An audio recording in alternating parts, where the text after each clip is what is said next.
విభజన హామీలు నెరవేర్చడం సహా తెలంగాణకు రావాల్సిన నిధుల అంశంపై సీఎం రేవంత్ రెడ్డి ప్రధాని మోడీతో భేటీ అయ్యారు. తొలిసారి సీఎం హోదాలో ఆయన ప్రధానిని కలిశారు. సీఎం రేవంత్ రెడ్డితో పాటు ఉప ముఖ్యమంత్రి భట్టి విక్రమార్క కూడా ప్రధానిని కలిసి వినతి పత్రం సమర్పించారు. సుమారు 40 నిమిషాల పాటు ఈ భేటీ సాగినట్లుగా తెలుస్తోంది. తెలంగాణకు రావాల్సిన హక్కులు, విభజన హామీలను రాబట్టుకోవడంతో గత ప్రభుత్వ వైఫల్యం చెందిందని ఉప ముఖ్యమంత్రి భట్టి విక్రమార్క వ్యాఖ్యానించారు.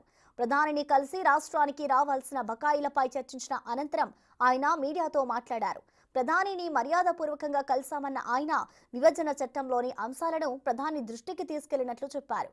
కేంద్రం నుంచి రావాల్సిన వాటిని త్వరగా ఇవ్వాల్సిందిగా కోరామని భట్టి విక్రమార్క చెప్పారు.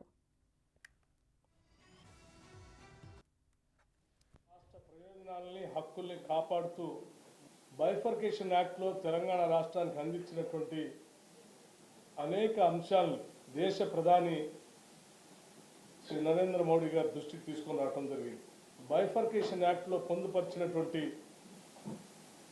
హక్కుల్ని గత ప్రభుత్వం 10 సంవత్సరాలుగా తాత్సర్యం చేస్తూ కేంద్రం నుంచి తీసుకొని రావాల్సినటువంటి కొన్ని ముఖ్యమైన అంశాలని తీసుకొని రాలేకపోయింది.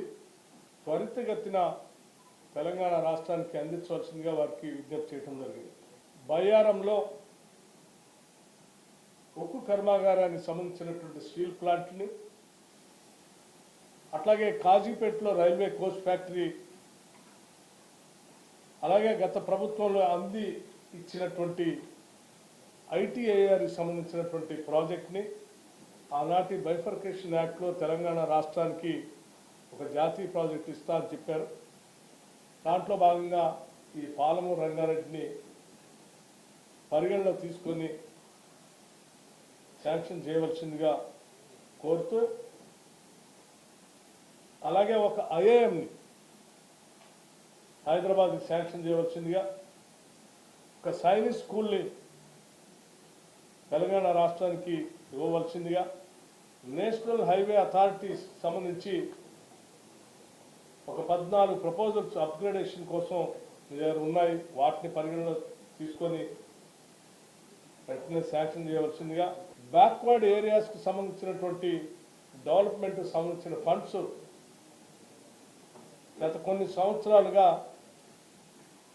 పెండింగ్ ఉన్నాయి. ఇక్కడ నుంచి ఆ గ్రాంట్స్ కూడా వెంటనే రిలీజ్ చేపించి సంబంధిత ఆర్థిక శాఖ మంత్రి గారితో మీరు ఆదేశాలు ఇవ్వాల్సిందిగా కూడా వారిని విజ్ఞప్తి చేయడం జరిగింది.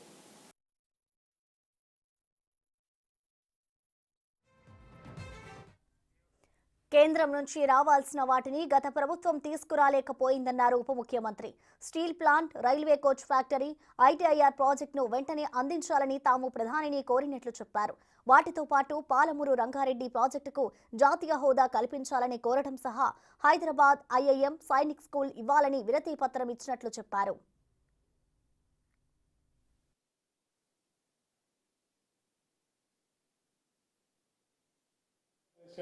ఈ ఆర్థిక పరిస్థితి నుంచి బయటపడుతూ రాష్ట్ర ప్రయోజనాలను కాపాడుతూనే భవిష్యత్ తరాలకి మేము అందించడానికి కావాల్సినటువంటి ఆర్థిక పరమైన సహాయ సహకారాలను కూడా కేంద్ర ప్రభుత్వం నుంచి ఇదోచకంగా అందించాలని కోరుతూ పెండింగ్ ఉన్న వాటిని రిలీజ్ చేయడమే కాకుండా ఇంకా అదనంగా కూడా సాధ్యమైనంత వరకు ఈ తెలంగాణ రాష్ట్రానికి అందించి ఇవ్వవలసిందిగా వారికి విజ్ఞప్తి చేయడం జరిగింది.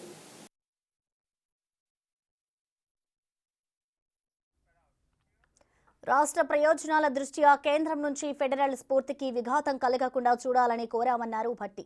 సీఎం హోదాలో రేవంత్ రెడ్డి, ఉప ముఖ్యమంత్రి హోదాలో తాను అడిగిన వాటికి ప్రధాని సానుకూలంగా స్పందించాలని భట్టి చెప్పారు.